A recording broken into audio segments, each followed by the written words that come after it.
A Nintendo rep has claimed that Breath of the Wild Switch 2 edition won't come with its season pass content. This just basically confirms that any seasonal pass or even battle passes if it's online will not be free. Which makes sense because those are microtransactions, even though I fucking hate microtransactions so bad. It shouldn't be in the game. But anyways, this doesn't really matter. What matters is what I'm gonna show you. So let's just focus on the most important part, which is this one. So as reported by Go Nintendo, a My Nintendo Store customer service representative was recently asked whether the Switch 2 edition of Breath of the Wild will feature the original game's $20 expansion pass, which included Master Trials and the Champion's Ballad DLC packs, and notably let you drive the Master Cycle. And here's their answer. In response, the customer service rep said that it's not included with the Switch 2 version, suggesting that players will have to purchase it separately. Dang, unless they already own it. Considering how expensive the Switch 2 edition of Breath of the Wild is at a whopping $80, it has come as a surprise that all of its content isn't included outright. That's insane, right? So the only people that will benefit this are those who already own the game, probably in Switch 1, because that's the only console that runs this game. This will alienate newcomers to Nintendo, or to Switch to be exact.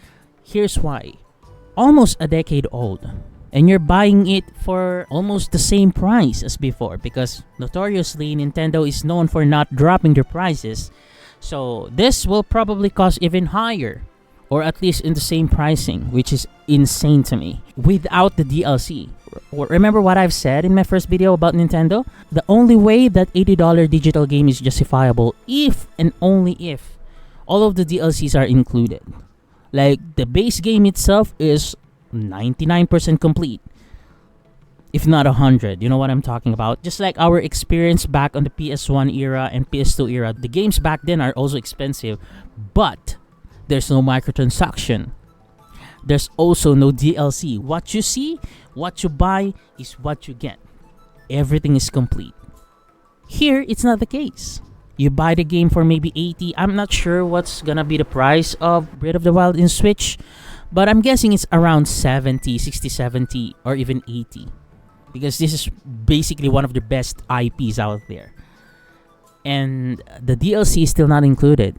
Isn't that insane on its own? Raising the price, they are people who are defending Nintendo are trying to justify the $80 benchmark of a pricing that it was converted that it was converted in consideration to the inflation. Yes, I get that, but at the same time, the games back then doesn't really have any DLCs or microtransactions.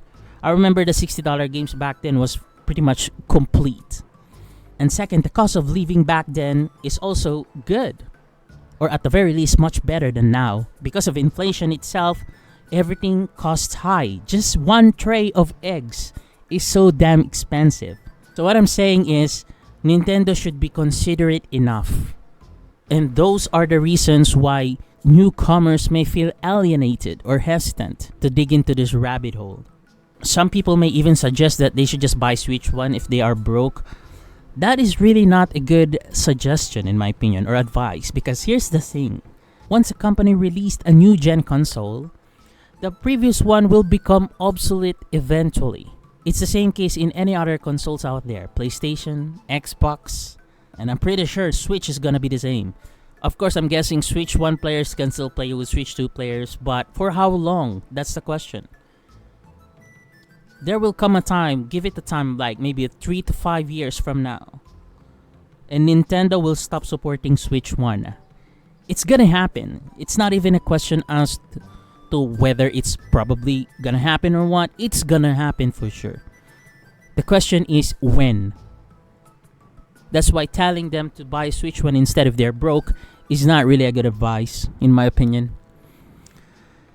So yeah, just me rambling about pricing again because this article basically confirmed that Nintendo will still implement DLCs in their future games, which is insane. this will now be the benchmark of pricing, $80. Maybe 70, I don't know. But most of the time it would be 80, I'm pretty sure. Why would they price their games 70, right? If they can just charge at 80. So yeah, that's about it. I'm pretty much disappointed, but what do you guys think? Please tell me in the comment section. Yeah, that's about it for now. See you next time and have a great one. Peace.